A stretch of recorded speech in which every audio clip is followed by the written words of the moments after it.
శ్రీ సమర్థ సద్గురు సాయినాథ్ మహారాజ్కి జై. ముందుగా సాయి భక్తులందరికీ నమస్కారం అండి. వీడియో చూస్తున్న ప్రతి ఒక్కరిపైన ఆ సాయినాథుని ఆశీస్సులు ఉండాలని, బాబా గారి భక్తులందరూ ఎప్పుడూ కూడా ఆనందంగా సంతోషంగా వారి జీవితాన్ని గడపాలని మనస్ఫూర్తిగా కోరుకుంటూ ఈ వీడియో స్టార్ట్ చేస్తున్నాను ఫ్రెండ్స్. ఈరోజు సందేశంలో బాబా గారు మనతో ఏమంటున్నారంటే, బిడ్డ నమ్మి ఇది విను, ఈరోజు నీ జీవితంలో పెద్ద మార్పు రాబోతోందమ్మా, అస్సలు నిర్లక్ష్యం చేయకుండా విను అని బాబాగారు అంటూ ఉన్నారండి. ఇంకా బాబాగారు ఏం చెప్తున్నారంటే, బిడ్డ నువ్వు నా దగ్గరకు వచ్చి, బాబా అసలు మీరు ఉన్నారా, ఉంటే ఎందుకు ఏమీ చేయడం లేదు, ఎలాగైనా సరే ఈసారి మీరు నా కోరిక తీర్చాల్సిందే అని గట్టిగా చెప్తున్నావు కదా. ఇప్పుడు నీ సమస్యలు కన్నీళ్ళు తీర్చమని నన్ను కోరుతున్నావు కదా తల్లి. సరే, అన్నీ నేను చేస్తాను. నువ్వు అడిగిన దాంట్లో ఎంతో న్యాయం ఉంది బిడ్డ. నువ్వు అధికారంగా నా దగ్గర ఏదైనా అడగవచ్చు, ఆ హక్కు నీకు ఉంది. నా మీద పూర్తి నమ్మకంతో ఉన్న నీకు అంతా శుభమే జరుగుతుందమ్మా. త్వరలోనే నువ్వు విజయాన్ని చేరుకోబోతున్నావు తల్లి. త్వరలోనే నీ జీవితంలో ఒక మంచి మార్పు కూడా తెస్తానమ్మా. నువ్వు పోగొట్టుకున్నవన్నీ నీకు అందిస్తాను. ధైర్యంగా ఉండు. నీ చెయ్యిని గట్టిగా పట్టుకొని నిన్ను నా దారిలో నడిపిస్తాను తల్లి. నిన్ను అత్యంత ఎత్తులో నిలబెడతాను. నువ్వు కోరినవన్నీ తీరుస్తాను. మాట తప్పను బిడ్డ, అన్నీ అలానే జరుగుతాయి. నువ్వు నా నామాన్ని ఎన్నిసార్లైనా పఠించుకో. ఇంకా నువ్వు నీ కోరికను నా దగ్గర ఎన్నిసార్లైనా చెప్పుకో. అవన్నీ నేను వింటూనే ఆ మాటలకు, ప్రార్థనలకు నువ్వు తప్పకుండా మంచి ఫలితాన్ని పొందుతావు తల్లి. అప్పుడు నువ్వు నీ మనసులో ఏమనుకుంటావో చెప్పనా? బాబా నాకు అనుకూలమైన రోజులన్నీ ఆకాశంలో మేఘాలలాగా వెళ్ళిపోయాయి, కానీ కష్టాలు మాత్రం భూమిలాగా ఇక్కడే ఉండిపోయాయి తండ్రి. ఇలా ఈ కష్టాలు, ఆలోచనల వలన నాకు అస్సలు ప్రశాంతత లేదు తండ్రి. ఆనందం అనేది నా జీవితంలో ఒక కలలానే మిగిలిపోతుందేమో అని చాలా భయంగా ఉంది బాబా. నేను నమ్మిన వారందరూ నన్ను మోసం చేస్తున్నారు. నేను ఎంత న్యాయంగా ఉన్నా అందరూ నన్ను నిందిస్తున్నారు. నేను మిమ్మల్ని ఒక అందమైన జీవితాన్ని కోరాను, కానీ మీరు మాత్రం నాకు కన్నీటి జీవితాన్ని ఇచ్చారు. ఎందుకు బాబా అని మనసులో అనుకుంటూ ఉన్నావు కదా బిడ్డ. ఇప్పుడు నీ మనసు ఎంతో అలజడిగా ఉంది కదా తల్లి. కన్నీరు కారుస్తూ నీ జీవితాన్ని గడిపేస్తూ ఉన్నావు కదా. ఇక చాలమ్మా, అన్నీ నేను మారుస్తాను.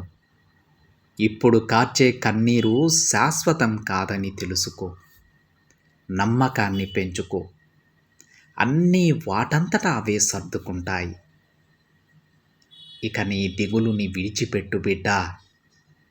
ఆనందకరమైన రోజులు నీ జీవితంలో రాబోతున్నాయి. నిన్ను అవమానించి మోసం చేసిన వారు ఖచ్చితంగా వారు తప్పును తెలుసుకుంటారు.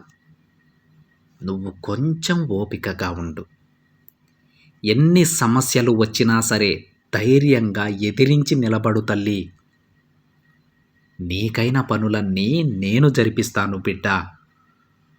అతి త్వరలోనే నీ బాధను నేను తరిమేస్తాను.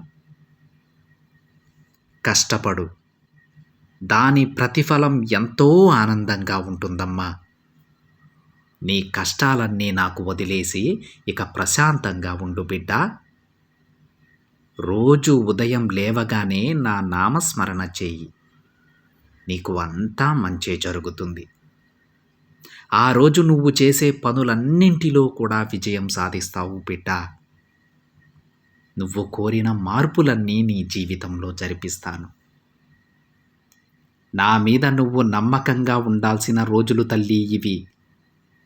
కాబట్టి నాపై పూర్తి నమ్మకంతో ఉండు. పూర్తి విశ్వాసంతో ఉండు. నీ ఎదురుచూపులకు తగ్గ ఫలితాన్ని నేనిస్తాను తల్లి. నీ కష్టానికి ప్రతిఫలాన్ని ఇస్తాను. ఎప్పుడూ నేను ఒంటరిని అని మాత్రం బాధపడకు బిడ్డా. నీకు తోడుగా ఎల్లవేళలా నేనుంటాను. నిన్ను వదిలి నేను ఎక్కడికి వెళ్ళను తల్లి. ధైర్యంగా ఉండు. నేను ఎలా అయితే నీ జీవితం ఉండాలి అని అనుకుంటున్నానో అలానే తీర్చిదిద్దుతాను. నమ్మకంతో ఉండు. నా బిడ్డల భవిష్యత్తును బంగారుమయంలా మార్చే బాధ్యత నాది తల్లి అని బాబాగారు అంటూ ఉన్నారండి. ఈరోజు మనం విన్న సందేశంలో ఉన్న కొన్ని సందేహాలు చాలామందికి ఉంటాయండి. ఎందుకంటే మనమేమో బాబాగారిని బాబా నాకు అద్భుతమైనటువంటి ఆనందమైనటువంటి జీవితాన్ని ప్రసాదించు అని అడుగుతాం. కానీ నిజానికి వాస్తవానికి వస్తే మన జీవితం చాలా కష్టాలతో సమస్యలతో సతమతమవుతూ ఉంటామండి. అప్పుడు అనిపిస్తుంది, మరి బాబా నేను ఉదయం లేచినప్పటి నుంచి కూడా నిన్నే తలుచుకుంటూ ఉంటానే, నీకే ప్రార్థనలు పెడుతూ ఉంటానే, నీకే పూజలు చేస్తూ ఉంటానే, మరి ఎందుకు తండ్రి నాకు ఇలాంటి జీవితాన్ని ఇచ్చావు? నేను నిన్ను అడిగింది, నిన్ను ప్రసాదించమన్నది ఎలాంటి జీవితం, కానీ నేను అనుభవిస్తున్నది ఎలాంటి జీవితం అని బాబాగారిని మనసులోనే అడిగేవాళ్ళు చాలామంది ఉంటారండి. వాళ్ళందరికీ కూడా ఈరోజు బాబాగారు సమాధానం ఇస్తూ ఉన్నారు. అవన్నీ కూడా మన పాపకర్మల వల్ల మనం అనుభవిస్తున్నటువంటి కష్టాలు. అతి త్వరలోనే బాబాగారు వాటి నుంచి మనల్ని విముక్తుల్ని చేసి మనకు ఒక సంతోషకరమైనటువంటి భవిష్యత్తును ప్రసాదిస్తారండి. దానికల్లా మనం చేయాల్సింది ఏంటంటే బాబాగారి నామస్మరణ చేస్తూ, మనకు చేతనైనంత సహాయం పక్కవారికి చేస్తూ, ఎవ్వరి గురించి కూడా చెడుగా ఆలోచించటం కానీ, చెడ్డ మాటలు చెప్పడం కానీ చేయకుండా ఉండటమే. ఈ జాగ్రత్తలు తీసుకుంటే అతి త్వరలోనే మన భవిష్యత్ అనేది మనం ఎలా ఉండాలనుకున్నామో అలాంటి జీవితాన్ని బాబాగారు మనకు ప్రసాదిస్తారండి. దీంట్లో ఎలాంటి సందేహం లేదు.